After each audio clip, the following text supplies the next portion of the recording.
Vamos falar de mulherada, né? Vocês gostam quando a gente aborda aí tudo do universo feminino. Só que hoje a gente vai tentar entender por que as mulheres têm mais dores de cabeça que os homens. Porque às vezes as mulheres sofrem com enxaqueca. Será que são só os hormônios? Doutor Fernando Gomes, bem-vindo! Tudo bem? Prazer em recebê-lo. Muito obrigado, mais Carol. uma vez, muito obrigado. Nosso neurocirurgião, para nos contar a respeito dos tipos, né, de dor de cabeça, quando a gente deve procurar ajuda e, poxa vida, por que nós sofremos tanto, doutor? Realmente, Carol, pode ser um detalhe da natureza ou não, mas as mulheres são mais acometidas por essa sensação desagradável. A dor de cabeça é um sintoma inespecífico. Então, a pessoa pode, por exemplo, ter uma gripe, ter uma preocupação, ter uma infecção urinária e manifestar uma dor de cabeça. Tá. Mais ou menos como febre, por exemplo. É o corpo dizendo que alguma coisa não está legal. Mas os números, de fato, são diferentes. Quando a gente pega a prevalência, de forma geral, na população, as mulheres acabam padecendo mais desse problema. E qual que é a consequência disso? Ter que lidar com essa dificuldade no dia a dia e ainda por cima estar com um sorriso no rosto e fazendo as coisas acontecerem. E tem dores, né, doutor, que são incapacitantes realmente, que tiram a gente da rotina, que a mulher perde em qualidade de vida, que ela não consegue nem dar conta da casa, nem do trabalho e que ela tem que muitas vezes, falando até da enxaqueca, que pode ser a primeira, né, pra gente conversar, que é muito comum e é absurdamente, enfim, graças a Deus tem muito tempo que eu não tenho, mas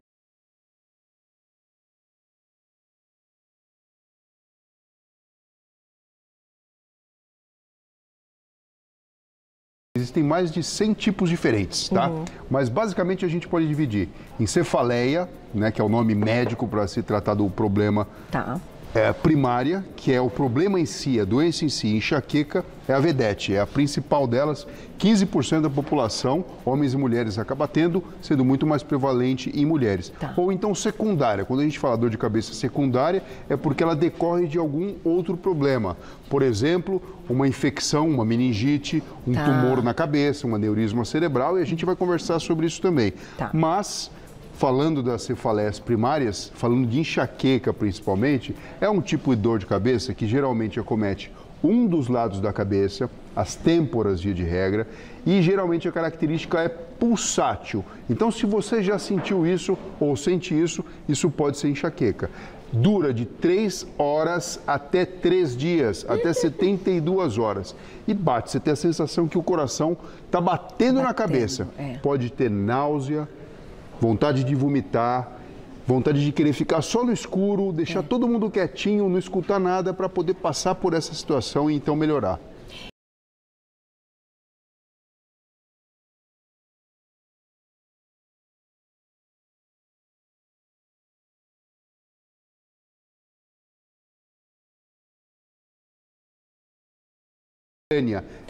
Hemicrânio, metade da cabeça. Mas pode doer a cabeça inteira, pode doer a nuca. Tem pessoas, Carol, que referem, nós chamamos isso, né, de uma aura, né, que é uma dica que a dor vai vir. Então, de repente, começa a perceber que a visão está meio embaçada, ou vê uns pontinhos brilhantes ou escuros, ou sente um cheiro, um gosto esquisito na boca e já fala, puxa, eu vou começar a ter uma crise dessas. Começa assim. E começa dessa maneira. Mas, doutor, a enxaqueca, com tudo que você estuda, pensando na parte clínica mesmo, né, das queixas de pacientes, o que está mais envolvido com o quadro de enxaqueca? Carol, existe uma questão genética e aí isso até explicaria o porquê as mulheres acabam tendo mais essa enxaqueca do que os homens, em termos proporcionais. Uma certa influência hormonal também, mas não é exclusivo para essa situação. Mas existe uma questão muito individual. Por isso que sempre que um paciente nos procura no consultório, até uma dica para você daí de casa, realizar um diário da dor de cabeça e ter o hábito de escrever, porque a enxaqueca muitas vezes tem gatilhos individuais e personalizados. Você deve saber do que eu estou dizendo. Tem gente que de repente é o cheiro, então adora perfume, entrou numa loja de perfume, começa a ter enxaqueca depois. Ou então o tipo de comida.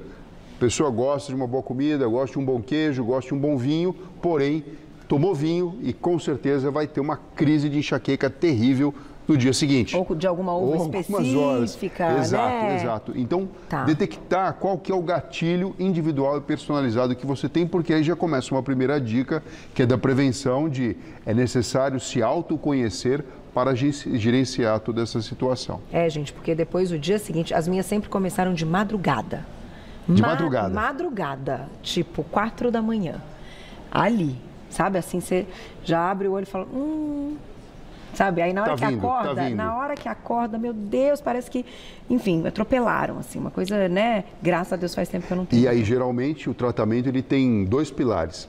Vamos falar 3, porque um deles serve para todo mundo e a gente vai estar conversando nesse programa sobre isso, que é mudar o estilo de vida e organizar para evitar que você fique andando de um jeito com a sua saúde, que é muito facinho abrir qualquer quadro clínico de dor de cabeça.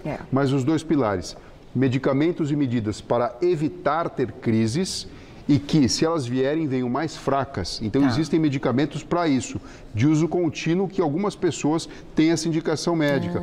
Porque, Carol, tem gente que tem crise de enxaqueca, eu falei, dura de 3 horas a 3 dias, 2 vezes por semana. Nossa, acabou. Gente, não precisa fazer muita matemática, né? A semana tem 7 dias, se durou 72 horas, é metade ou mais da semana com dor de cabeça. Então, a pessoa pode utilizar esse tipo de medicamento para evitar ter crises em termos de número, de frequência e de intensidade. E os medicamentos que podem ser utilizados para você abortar a crise. Por exemplo, o que você me disse, doutor, acordo de madrugada e já sei que vai vir aquela crise.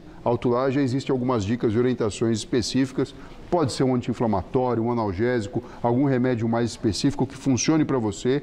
Com orientação médica, você vai receber essa dica, esse segmento, essa orientação propriamente dita para abreviar esse sofrimento. E aí já toma ali para ela não... Sim, porque senão você já sabe como é que é. Tem gente que falta do trabalho porque de fato não consegue ir trabalhar. Isso atrapalha a vida, né?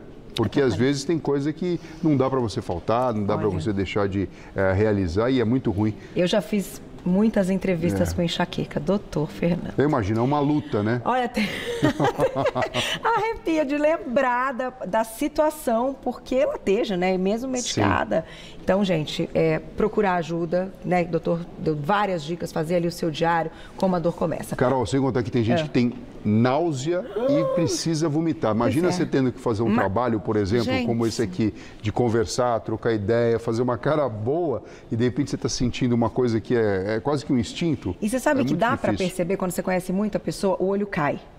O olho cai quando você está com essa dor. Existe uma expressão facial diferente. Existe. Se vocês olharem bem, quando você conhece bem a pessoa, você reconhece quando ali o olho está caidinho assim, que a pessoa está provavelmente com enxaqueca. Vamos falar então da dor de cabeça hormonal. Ai, Carol, olha só, o que acontece? É natural para a experiência de viver no corpo físico de uma mulher ter que lidar com as oscilações hormonais. Amém. Basicamente, estrógeno, progesterona também, você imagina. Primeiro, nada acontece, até que, começando a adolescência, vem a menarca, a primeira menstruação, né? Já foi. O famoso, a menina virou mocinha, e aí tudo pode mudar. Tem criança que começa a ter enxaqueca, por exemplo, esse tipo de dor de cabeça, logo, mesmo antes da primeira menstruação. Mas não é o mais comum. Geralmente, quando acontece essa mudança de característica do corpo físico e do cérebro também, pode manifestar a enxaqueca. E pode manifestar também dores de cabeça relacionadas com alteração hormonal. Então, a TPM, a famosa TPM, tem gente que tem dor antes, tem gente que tem durante, tem depois quando está acabando, porque os hormônios mudam a sua concentração no sangue. Isso é natural, isso faz parte do ciclo reprodutivo da mulher, enfim. Sim. Mas existem receptores, principalmente nas membranas que envolvem o sistema nervoso central e o cérebro, que informam essa informação, essa mensagem de dor. E, enfim, acaba sendo muito difícil. Tanto é que, às vezes, algumas pessoas, quando começam a utilizar um anticoncepcional por alguma outra situação, ou então um DIU com medicamento anticoncepcional, começam a referir que, parece que eu dei uma controlada nessa variação incrível dos hormônios e eu melhorei. A mesma coisa, Carol? Uma pessoa que, de repente, nunca teve filho, engravida, percebe que a característica muda, ou quando chega à menopausa e percebe que pode existir uma certa vantagem, né, se a gente pode falar vantagem nesse sentido, de abrandar ou mudar a característica da dor de cabeça. Mas, doutor, eu queria te perguntar uma coisa. se a mulher passa ainda por um estresse no momento que ela já está com uma oscilação hormonal. Então, isso aqui é fisiológico. É fisiológico, é físico. É físico. Existem alterações que sinalizam terminações nervosas de dor e a pessoa sente dor. Só que se nesse momento ela também passar por uma situação, seja no trabalho, em casa, de muito estresse, aí isso aqui... Potencializa. Por isso que é necessário, veja, reconhecer que é uma questão de saúde pública e a pessoa precisa procurar um profissional e ter um tratamento. E não vale ficar se automedicando, porque aqui existe até um outro desdobramento, Carol. A pessoa começa a se automedicar e às vezes cria um padrão de dor de cabeça resistente, inclusive, a analgésicos, anti-inflamatórios e algumas outras complicações de saúde podem aparecer. Doutor, não é fácil ser mulher, né, Glaucia? A gente começa a falar dessas coisas. Não é simples assim. Tem perguntinha para você. Vamos ver quem escreveu pra gente. Olha lá. Obrigada, Ellen. Um beijo. Tenho dor de cabeça tensional e também bruxismo. Já fiz tratamento e mesmo assim as dores continuam. A alimentação ajuda de alguma forma na melhora das dores? A gente tem aqui a tensional, Sim, né? A tensional também é considerada uma cefaleia primária. Existe correlação com o nosso dia a dia, com as variações dos níveis, por exemplo, de glicose. Às vezes a pessoa fica muito tempo sem comer e ela não tem o preparo para ficar em jejum tanto tempo e sente aquela dor que pode começar na nuca, pode começar na região dos olhos, na testa, baixa energia mesmo, Carol. Eu vi uma dor de cabeça que fala, puxa vida, agora que eu acabei o trabalho e poderia desfrutar de algumas horas do dia, não dá porque eu vou ter que me relacionar com essa dor de cabeça. E sim, você imagina, a ansiedade ela tem correlação com o bruxismo, que é esse ato de ficar utilizando um masseter durante o período do sono, e isso reflete, obviamente, de uma forma muito clara em todo o couro cabeludo, na cabeça, dando essa manifestação clínica da cefaleia tensional, que pode melhorar com analgésico simples, e a alimentação que ela falou tem tudo a ver. Porque assim, se você tem o hábito de comer muita gordura, fritura, muito doce, ficar muito tempo sem beber água, esse é um problema, Carol. Nossa. Muito tempo sem beber água, olha só, isso pode piorar, essa cefaleia tensional fica ainda mais intensa, aumentando então a sua ansiedade, que se reflete durante o período do sono e intensificando aquilo que ela falou, que é o bruxismo. Então assim... É uma bolinha. É um ciclo vicioso que a gente precisa cortar. E, de qualquer forma, quando a gente fala também da alimentação, hoje, daqui a pouquinho, o doutor Fernando vai ficar com a gente na nossa culinária, porque a Clary vai fazer um prato, doutor. Puxa vida. Vai ao encontro, então, dessas questões que a gente está discutindo aqui na pauta de hoje. Então, uma culinária, um prato ali com salmão, com uma crostinha de castanha, sensacional, uma farofinha de banana da terra, tudo isso para melhorar, então, essa parte cerebral mesmo, né? Com certeza. Como dizia Hipócrates, Carol, que o seu alimento, né, seja o seu remédio, que o seu remédio seja o seu alimento. Então vocês não podem perder, porque a gente vai falar sobre isso. Daqui a pouquinho. Mas tem mais perguntinha? Olha lá quem escreveu pra gente. André, obrigada, um beijo. Após os 30, estou tendo uma dor de cabeça muito intensa um dia antes da menstruação. É normal? Como evitar? Olha só, Andréia, isso pode acontecer em algumas situações, quando você tem essa alteração hormonal junto com estresse crônico que vem do trabalho, da vida, do dia a dia, corrida. Muitas vezes até um medicamento para controlar os níveis de serotonina se faz necessário. E você consegue abrandar essa manifestação que acontece perto do período menstrual. O mais clássico, de fato, é a famosa TPM, tensão pré-menstrual, que se manifesta de diversas formas. Vontade por doce, por chocolate. Tem gente que fica mais quieta, tem gente que fica bicuda, tem gente que briga mesmo e tem gente que tem dor de cabeça. Puxa vida. E às vezes você vai lá e ajuda a pessoa a controlar esse nível desse neurotransmissor especificamente e a pessoa melhora. Dica prática para também melhorar a serotonina: atividade física ao ar livre, tomar sol na pele, ter contato com a natureza, ficar longe dos eletrônicos, tudo isso ajuda também. Verdade. Mas às vezes, né, Carol, não é só dar esse tipo de dica. Às vezes precisa de um remedinho, sim, para ajudar a melhorar essa situação. Eu acho que dependendo da dor de cabeça é muito difícil passar sozinha assim, né, doutora? A gente está falando de algo que assim é tão incômodo, é tão desgastante, incapacitante, que o remédio nessa hora, quando muito bem utilizado, poxa vida, ele resolve, né? Ele ajuda. Ótima estratégia e principalmente quando tomada em conjunto com um profissional. Eu digo isso porque é tentador a automedicação. É complicado, é tentador, mas quando o indivíduo tem uma coisa chamada cefaleia crônica, não é uma dor de cabeça que de vez em quando todo mundo uma vez vai ter na vida, não. toda semana tem aquela bendita revisitando ou todo mês com muita força, com impacto na sua vida. Acabou. Tem que procurar um profissional porque tem recurso e não faça automedicação. Tá certo. Tem mais uma perguntinha. Quem escreveu pra gente? Olha lá.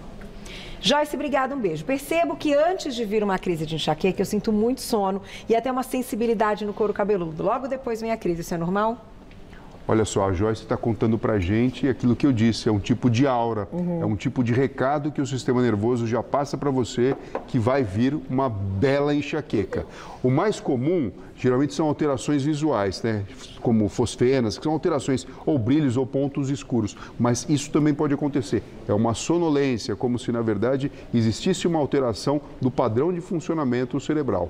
Então, olha só, já é uma dica, até para utilizar alguns medicamentos, depois que você estiver controladinha em relação ao estilo de vida, para abortar a crise antes de abrir a dor de cabeça. Começou a ficar sensível, já tem ali. Já conversou. Seu amiguinho. O cérebro já te avisou. Doutor, só para não faltar, é muito importante que a gente coloque essa situação aqui, né? Pseudo tumor cerebral. Inclusive a gente pode até colocar na culinária, a gente separou ali, quando procurar uma ajuda, quando, né, realmente pode ser algo preocupante essa dor de cabeça, mas nesse caso aqui tem algumas características, né, mais típicas. Mulheres dos 20 aos 40 anos de idade fértil, geralmente com o peso um pouquinho maior do que o normal. É uma dor de cabeça constante, em aperto, em pressão, que pode inclusive impactar no aumento da pressão intracraniana, com compressão dos nervos que trazem informação visual. Do olho para dentro do cérebro, e a pessoa pode ficar até cega. Carol, pode ficar cega se tiver um pseudotumor cerebral que não seja diagnosticado. Pseudo é um radical que quer dizer de mentira. Então, não é que é um tumor cerebral. Se comporta como se fosse um tumor cerebral que dá uma dor de cabeça por aumento da pressão intracraniana. A mesma coisa quando o indivíduo tem um acidente vascular cerebral do tipo hemorrágico, que sangra muito para dentro do cérebro e aí aumenta a pressão intracraniana, é uma dor de cabeça horrível. Mas o pseudotumor cerebral também tem essa característica e precisa ser diagnosticado. A pessoa é submetida, por exemplo, a exames de imagem, tomografia, ressonância, faz uma punção lombar, aquela que é de tirar o líquor para ver se o indivíduo tem meningite ou não. E a pressão, que tem que ser 20 centímetros de água, está muito mais alta do que isso. Olha só. E aí tem, Carol, medicamento específico e quando os remédios não são suficientes, uma neurocirurgia, a colocação de um dreno, de uma válvula interna, que tira o excesso de líquido e da pressão da cabeça e joga para a barriga. Olha só, e normalmente, assim, não sei se normalmente, mas eventualmente, corrigindo, pode ser até diagnosticado por um oftalmo. Com certeza. Né? Que é o primeiro profissional, muitas vezes, que esse paciente procura. Carol, né, é uma situação de emergência. Ninguém pode ficar cego por conta de algo que pode ser tratado e evitado. Sem dúvida. Eu conheço um caso, filha de uma grande amiga, e que foi oftalmo mesmo, que fez o diagnóstico. No momento. E aí entra todo o tratamento, inclusive a dieta, né, doutor? Exatamente. Nós vamos falar de alimentação daqui a pouquinho. Vou lá e já volto. Perfeito. Continue mandando mensagens no @VocêBonitaTV, que a gente vai lá, vai ter a nossa culinária super especial e vamos responder as perguntinhas junto com o doutor Fernando. Bom, falei pra vocês que o programa tá super especial, um bate-papo muito especial, com temas, com convidados. E hoje a gente tem aniversariante, você viu, doutor Fernando? Eu cumprimentei a Clary no início, mas eu vou cumprimentar de novo. Parabéns, nossa chefe querida, Clariana Colasso. Obrigada, tudo de viu? Bom, saúde, fiquei feliz de estar nessa pauta super especial. Vamos já começar, então, começar já o seu dia de aniversário comemorando. E falando de saúde, né? Que é o que você mais gosta. Exatamente. Lembrando que a Clary, gente, ela é nutricionista e chefe. E hoje a gente vai fazer, então, esse quadro, né, que a gente gosta de unir as especialidades para tirar as dúvidas. Vamos comer muito bem, doutor Fernando, e vamos entender como a alimentação também pode ajudar ou atrapalhar nessa questão das dores de cabeça. Vamos sim. Certo? Olha esse prato, salmão com crostinha de castanha, farofinha de banana da terra, que já está dando água na boca em todo mundo. E continuamos com o doutor Fernando, nosso neurocirurgião, falando de dores de cabeça nas mulheres. Mandem perguntinhas. Vamos lá. Vamos lá. Então, o que a gente pode evitar as dores de cabeça, né? Na parte nutricional que a gente fala, Carol, é diminuir os excessos, né? Existem vários nutrientes que podem sim auxiliar, principalmente a prevenção. Então, a gente sabe que uma alimentação que não seja balanceada, obviamente, vai trazer vários prejuízos à saúde, inclusive as dores de cabeça. Sim. Principalmente alimentos riquíssimos em açúcares e em gorduras. Então, nós vamos trabalhar aqui hoje com salmão. Salmão é riquíssimo em ômegas, né? O EPA, o DHA, são extremamente benéficos para a saúde mental, inclusive para a memória. Então, é importantíssimo a gente consumir no nosso dia a dia. Tá bonita essa aposta, hein? Vou colocar um pouquinho de sal, vou colocar um pouquinho de lemon pepper. Pimenta também tem vários estudos que, se consumido de forma moderada, pode ajudar também a questão cerebral. Combina inclusive muito, com né? memória. Olha, gente, salmãozinho com lemon pepper. Vou colocar também delícia, um pouquinho de páprica, só para dar um gostinho que a gente gosta. E aí eu vou entrar com esse mix de castanhas. Aqui eu tenho vários tipos de oleaginosa. Eu tenho castanha do Pará, tenho amêndoa, tenho macadâmia, tenho nozes. E o que que elas são? Fontes de selênio. Selênio também é um poderoso antioxidante, é extremamente benéfico à nossa saúde, e a gente encontra aqui nas oleaginosas. Então a gente adiciona as gorduras poliinsaturadas, a gente adiciona selênio e adiciona outros minerais, como zinco, ferro, cobre, manganês. E aí bate tudo e faz a farofinha. Usa as que você tiver em casa. A gente faz aqui, olha, só uma caminha, pode colocar até um azeitinho para ela grudar ou não. E a gente leva para o forno ou para air fryer. Simples assim. Olá. Dá para fazer com qualquer pescado, tá? Então, se você tiver uma tilápia, um cação, sampiter, aquele que você tiver em casa, a gente vai usar essa crostinha, vai ficar super saborosa. E do forno, então? Forno! Eu gosto Sem do forno segredo. porque não suja nada, né? Mas pode ser na frigideira também. Sem segredo. Ou pode ser também na air fryer. Se você usar aqueles papéis que são antiaderentes, eles não têm problema nenhum de sujar a sua air fryer. E deve ficar o quê? 10 minutinhos, É né? rapidinho. Salmão a gente não pode assar muito, senão ele fica ressecado, né? Tem que tomar cuidado também ao ponto do salmão. Às vezes as pessoas deixam assar muito e ele acaba ficando muito seco. E no forno quanto tempo? 20 minutinhos é o suficiente. Tá ótimo. Vamos já para nossa farofinha? Vamos. Já perguntinhas do público no @VocêBonitaTV. Farofinha simples. Vamos colocar um pouquinho de alho.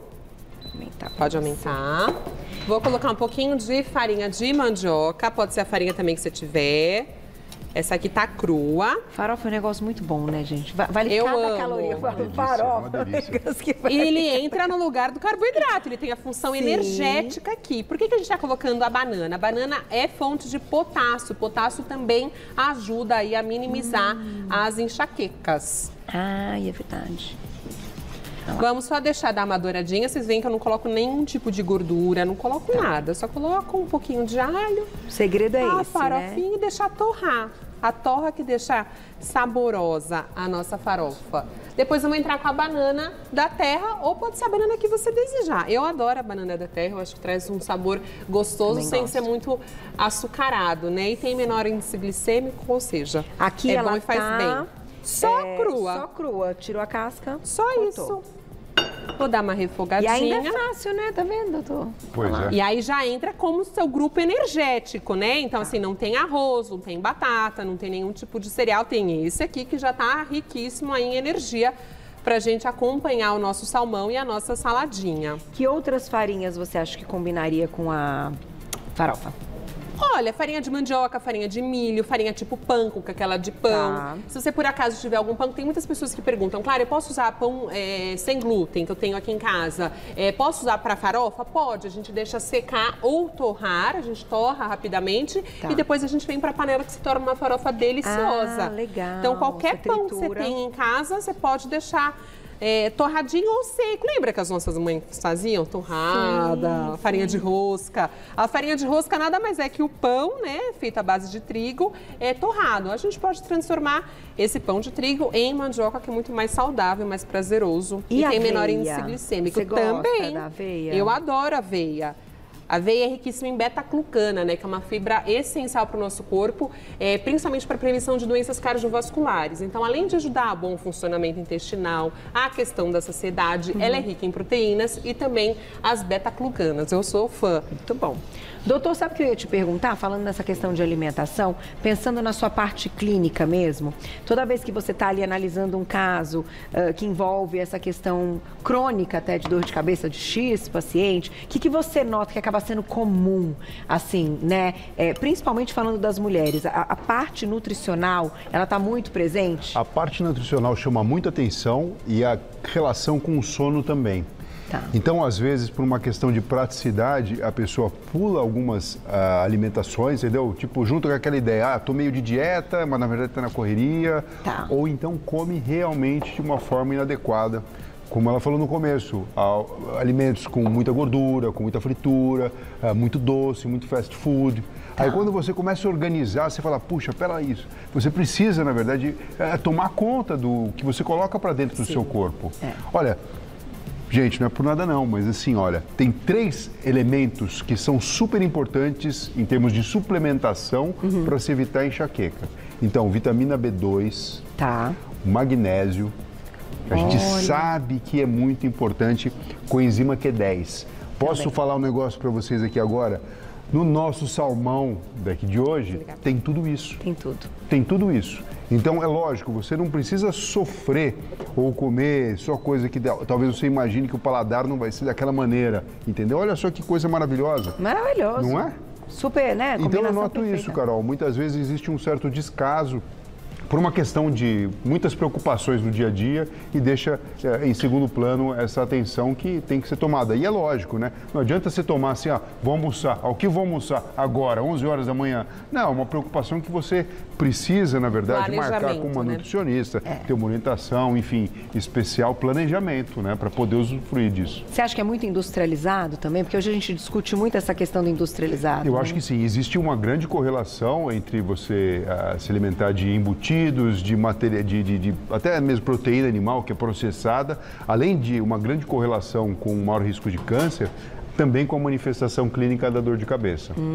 Então isso, ligado, enfim, é algo que precisa ser levado em consideração. Tá certo. Já perguntinhas do público no @VocêBonitaTV. Tá pronta a nossa farofinha? Vou colocar umas raspinhas de limão. Voltando para a primeira pauta, ela é riquíssima em óleos essenciais. Então, todos os óleos essenciais do limão estão aqui na casca. A gente coloca para dar um perfuminho e trazer um toque de acidez. E vou colocar um pouquinho de salsinha, que também é um excelente diurético, né? A mulher que gosta e se preocupa com a questão do inchaço, da retenção, a gente coloca a salsinha. E também tem muito problema, né, doutor, em relação à desidratação. As pessoas bebem muito menos água do que se precisa. Muito e aí menos. estão com dor de cabeça, muitas vezes é por processo de desidratação também. Verdade. Olha, é isso e fome, né? Muitas vezes a pessoa come mais do que precisaria ou do que deveria porque ela sente sede, ela ignora essa informação que o cérebro está mandando e ela vai extrair a água necessária do alimento. Então acaba comendo muito mais do que o necessário. Olha só, sendo que se bebesse mais água no decorrer do dia, talvez tivesse uma parcimônia maior na hora da ingestão. É aquela continha que vocês falam que a gente tem que fazer, né, por quilo de peso e prestar atenção ali na urina, enfim, se tá clarinha e tal. É todo dia, né, gente? Não é assim, hoje eu bebi muito, hoje eu já esqueci. Ou amanhã eu bebo mais, né? Não, todo dia isso tem que estar Todo dia. Para pessoas saudáveis, pelo menos 35 ml por quilo de peso. Né? Então, a história de 2 litros de água é para uma média populacional. A gente tem que fazer a continha. Agora tem que lembrar. O tempo está mais seco, eu pratico mais atividade física, eu bebi no dia anterior, eu preciso tomar ainda mais água. Então, essas águas saborizadas são uma delícia, né? E aí tá lotado de o quê? Antocianinas, que são antioxidantes que estão presentes nas berries. Olha, a Fuse arrasa todo dia, mas hoje, presta atenção, todas as berries, ela colocou brotinho. Gente, muito especial. Só Você Bonita tem essa água aromatizada. Isso aqui é muito chique. Vou colocar a perguntinha do público. Quem escreveu pra gente na tela e a gente já vai montar o prato da Clara. Isabela, obrigada. Um beijo pra você. Deixar de consumir glúten pode diminuir a enxaqueca. Eu adoro meu público, doutor Fernando. Carol, quando a gente conversa com os nossos avós, o pessoal fala naquela época não tinha nada desse negócio de glúten, não tinha nada a ver. O que acontece? O mundo vai desenvolvendo, a gente começa a entender melhor a situação. Algumas pessoas têm sim uma sensibilidade maior, isso é muito individual. Então, quando o assunto é dor de cabeça, cefaleia crônica, aquele processo que eu falei anteriormente do autoconhecimento pode envolver até você pesquisar se você tem alguma questão imunológica relacionada ao glúten, à proteína do leite e assim sucessivamente. Você pode procurar um profissional, fazer um teste sofisticado ou se predispor a, de repente, cortar durante um mês e verificar se muda a sua agenda de dor de cabeça. Porque a gente não pode generalizar. Muitas vezes a gente coloca alguns elementos como vilões Sim. E nem sempre são. Nem sempre são. Mas faz parte e vale esse processo de tentar se descobrir e se autoconhecer. E autolar, de repente você fez esse teste, parou um mês, percebeu um benefício concreto, por que não? Olha, tem um teste muito simples que eu aprendi e que funciona. Se você espirra depois de comer, e se nessa refeição teve glúten, muito provavelmente você tem uma sensibilidade. Aprendi, não vou dizer como, nem com quem, nem, né, fazendo esses testes que você está dizendo. Quando tem essa, sabe, começa a espirrar de forma sucessiva, depois da refeição, e naquela refeição tinha glúten, pode dar uma observada. Isso mostra a correlação que a gente tem, né? Porque o aparelho digestivo, ele faz superfície com o meio externo, que a gente tem contato através da própria alimentação. Como é importante essa manifestação clínica da dor de cabeça como um sinal, um sintoma inespecífico. Sim. Às vezes não é exatamente uma cefaleia primária causada por um problema neurológico, mas deflagrada desse relacionamento com o mundo físico. Sem dúvida. E o excesso de cafeína também, viu, Carol, que a gente precisa falar. Tem vários estudos científicos que falam que a cafeína, se consumida em quantidades adequadas, tendo no máximo 3 xicrinhas por dia, podem ajudar, inclusive, a enxaqueca. Porém, a gente não pode consumir muitos hiperestimulantes, porque isso prejudica a dor de cabeça. Então, vale lembrar que chocolate tem cafeína, as bebidas à base de cola tem cafeína, chás tem cafeína também, se forem os escuros. Então, dê preferência sempre aos claros, se você tomar em excesso. Quando a gente vai ver, a gente nem percebe e está consumindo Então, mais. é uma sucessão de fatores, né? A pessoa consome uma comida muito gordurosa, aí toma muito café ao longo do dia, não bebe água ao longo do dia, com esse tempo super seco que a gente está vivendo. A pessoa vai ter dor de cabeça. Esse tempo tá um horror, hein, doutor? Tá bem difícil. Nossa Senhora, final de semana, espero que venha chuvinha mesmo e que a temperatura caia. Porque, gente, parece estar no deserto. Fui correr essa semana, me sentindo, sabe, respirando assim, que você não consegue. Isso faz muito mal para a saúde, né? Vamos montar nosso prato? Vamos. Temos os pratinhos. Gente, olha o capricho. A Clary, ela é muito caprichosa. Uma coisa assim, surreal. Parabéns, sério. Muito caprichosa, muito organizada. É muito legal te ver cozinhando assim, porque, né, delicada, montando, né? Isso tudo faz diferença. Aí. Vamos colocar aqui. Ela faz com amor, né? Eu faço, eu vou tirar a pele, que ninguém merece. Aí, sabe, delicada. Eu faço com amor, doutor? Você faz com amor, isso é muito importante. Muito. Eu acho que é a maior forma da gente demonstrar amor por outra pessoa e para si mesmo, cuidando da nossa saúde através dos alimentos. Né? Então, eu não gosto de cozinhar. Meu amor, é questão de saúde hoje em dia, né? Cozinhar nos traz autonomia alimentar. Então, se a gente puder cozinhar de uma forma prática, uma forma gostosa, uma forma saborosa, é vital pra gente viver melhor. Fácil, gente. Tem nem que dar desculpa aqui. Exatamente, essa não tem como. Desculpa mesmo. E a saladinha já tá ali, então aqui, ó, entra o nosso carboidrato, né? Nossa, a farofinha deve estar espetacular. Fica bastante bananinha. Gente, eu tô salivando aqui.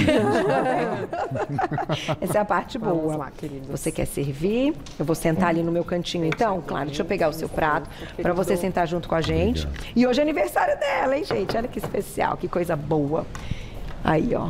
Já vamos ser felizes também, já vai entrar no seu novo ano, né?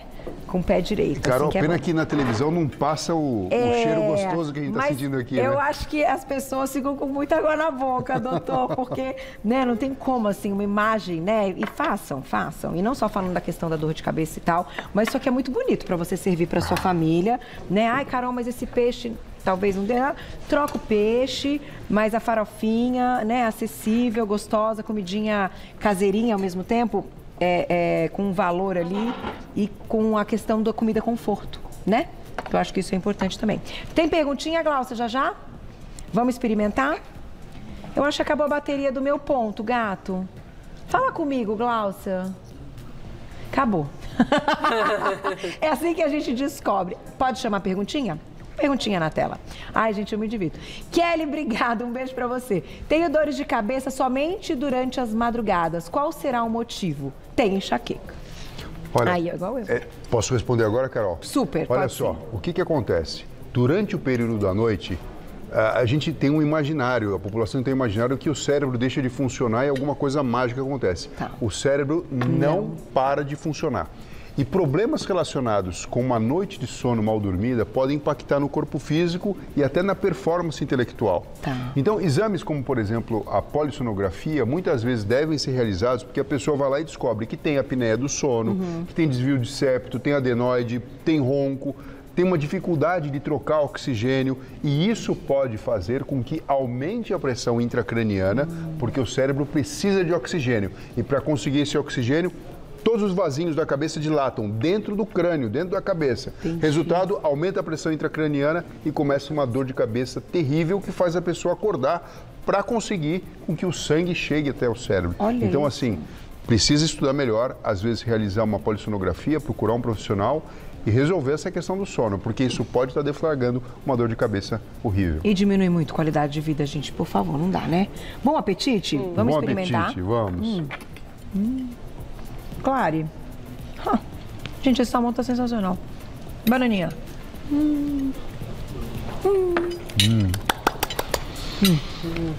Adorei a dica.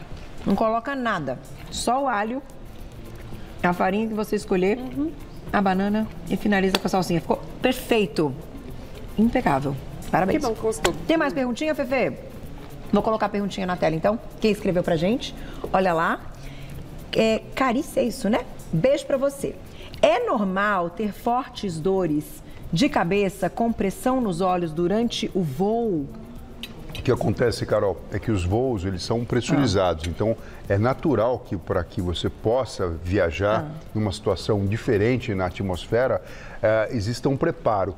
Quando isso ocorre, você depende muito de estruturas que fazem parte do crânio, não o cérebro lá dentro. Entendi. Eu estou falando dos seios da face, que é algo que os otorrinos tratam. Imagina, quem nunca teve uma sinusite, que é uma causa de dor de cabeça, influenciada por uma infecção dos seios da face, por isso que chama sinusite. Então, se existe alguma questão com algum ósteo que está fechado, algum buraquinho que está fechado, que não drena direito, a hora que o avião ele faz essa pressurização, vem uma dor de cabeça e um desconforto terrível. Então, procurar um otorrino, se isso é uma coisa frequente que ocorre com você, porque existe, obviamente, tratamento adequado para isso e reconhecimento do problema. Tem gente que tem sinusite crônica e, de fato, é muito desconfortável, porque junto com a questão da pressurização, existe a questão do ar-condicionado, que deixa o ar totalmente ressecado. Então, algo que deveria ser agradável, como, por exemplo, uma viagem de férias com a família e tudo, às vezes vira um pesadelo para aquela pessoa. Olha então, tem uma correlação direta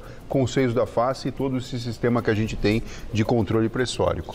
A gente tem mais perguntinhas do público, mas você falou da questão da amidalite. Eu me lembrei de alguns casos, até que tem acontecido recentes, doutor, que eu fiquei sabendo, enfim, que de uma amidalite, né, de uma sinusite, pode ser então, falando amidalite, sinusite e tal, virou algo grave no cérebro. Doutor, que doença, o que é isso? É a bactéria que... O que acontece? Existe uma grande proximidade entre o crânio, né, a parte do... A gente chama isso de viscerocrânio. Aqui é o viscerocrânio, onde tem os olhos, o boca, o nariz, e o neurocrânio, que é a base do crânio e a abóbada craniana. Se existe uma infecção que você não trata, por contiguidade, eu digo assim, é muito pertinho, gente, é vizinho, é vizinho. A base do crânio tem contato com os seios da face.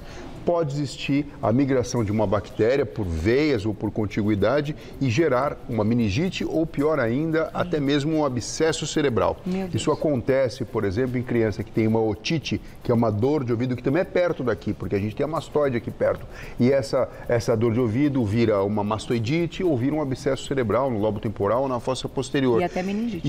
E até meningite é muito grave, precisa internar, às vezes precisa operar, antibiótico prolongado por 4, 6, 8 semanas e às vezes pode até deixar sequela. Então, assim, qualquer alteração na face pode ser preocupante em relação à saúde do cérebro. Tem que tratar. Tem que tratar. E eu li ontem, eu não sabia. Enfim, estava com a minha irmã muito bem informada. Eu não sei quem já assiste Emily in Paris, a série, né? Que agora saiu outra temporada. A atriz, que é a amiga da Emily, que agora não vou lembrar o nome, nem o nome dela, mas enfim, ela teve e colocou em rede social e tudo, e aí juntou com 2 casos recentes que me contaram de pessoas que eu conheço, e eu falei, não, vou aproveitar e perguntar pro doutor Fernando. Então, que bom que você falou, agora me lembrei que eu tinha que te perguntar. Sim. Gente, não negligencie essa parte. Eu digo até além, já que a gente está falando de rosto, de alimentação, de mastigação, saúde bucal é extremamente importante. Não é incomum pessoas que de repente não cuidam dos dentes, existe uma infecção no dente e isso é que se transforma depois, pelo mesmo processo de migração da bactéria, do micro-organismo, num abscesso cerebral. Então, assim, saúde é coisa séria. É isso. Tem mais perguntinha? Nossa, uma delícia aqui, gente. Muito obrigada, diretora, que deixou nessa delícia pro final. Sandra, obrigada, um beijo. O salitre, é isso? Usado em alguns restaurantes como conservante, também pode desencadear dor de cabeça? Nossa, que pergunta interessante. Interessante e específica, Carol. Porque, assim, uma pessoa que chegou nesse nível de detalhamento para saber se está utilizando, é porque começou a tentar se conhecer e entender quais são os gatilhos. Tem pessoas que são outros temperos que isso deflagra, então pode existir correlação. Não é todo mundo, porque senão todos teriam dor de cabeça e nós não comeríamos. Às vezes, a alimentação a gente fala assim, a pessoa adora comida oriental. Não dá para ir no japonês, comer um shoyu diferente e vem uma dor de cabeça horrível. Então, é super importante esse processo de autoconhecimento. É lógico, alguns medicamentos, temperos e condimentos, você não vai comer todo dia, mas faz parte, né, da culinária. Sim. E você, uma vez ou outra, vai poder experimentar. Mas reconhecer que existe um ponto do gatilho, que isso deflagra o seu mal-estar, é super importante na fase do tratamento. É isso, fazer o diário, como o doutor falou.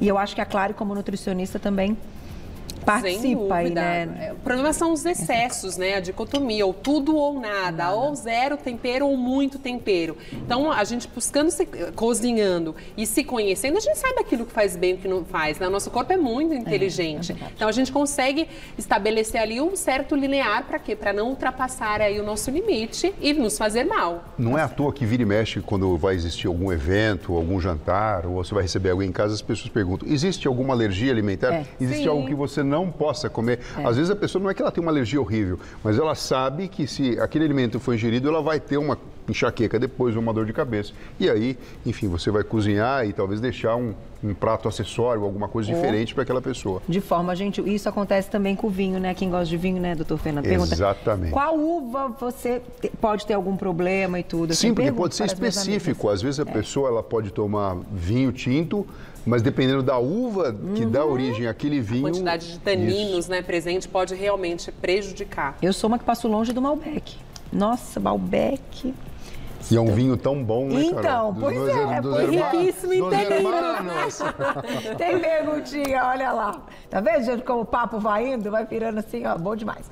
Ainara, um beijo pra você. Existe algum suplemento alimentar que ajuda a prevenir a enxaqueca? Existem 3, como eu falei. A vitamina B2, magnésio e a coenzima Q10. Tá? Mas que tá tudo aqui no prato da gente, tudo tá? Aqui, olha, presentão dela, aniversário dela, quem deu presente foi ela pra gente. E eu tô pensando, eu tomo essas 3 suplementações todos os dias, viu? Eu também tenho na minha essa soma aí. Não, magnésio não dá pra ficar sem nunca, né? Melhora muito a questão do sono também, o magnésio, né? Então é super importante a gente consumir.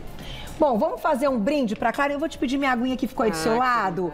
Para dar os parabéns para essa nutricionista chefe maravilhosa. Que prazer estar aqui com vocês, celebrando o meu dia, viu? Muito obrigada. Você nos deu o presente. Está muito bom, né, doutor Fernando? Delícia. Muito bom. Olha, o trabalho da Clara é maravilhoso. Ela ensina assim mesmo lá nas redes sociais dela para vocês seguirem. @ClarianaColasso. O Colasso é sem o cedilha, tá? @ClarianaColasso sem o cedilha lá no Instagram. E eu vou agradecer nosso queridíssimo doutor Fernando, sempre com a gente. Ele que é neurocirurgião, @doutorabreviado Fernando Neuro, @doutorabreviado Fernando Neuro, e o telefone da clínica 3825-2444. 3825-2444. Muito obrigada, gente. Foi maravilhoso. Ó, até amanhã, 1h da tarde. Beijo, beijo. Obrigada. Saúde.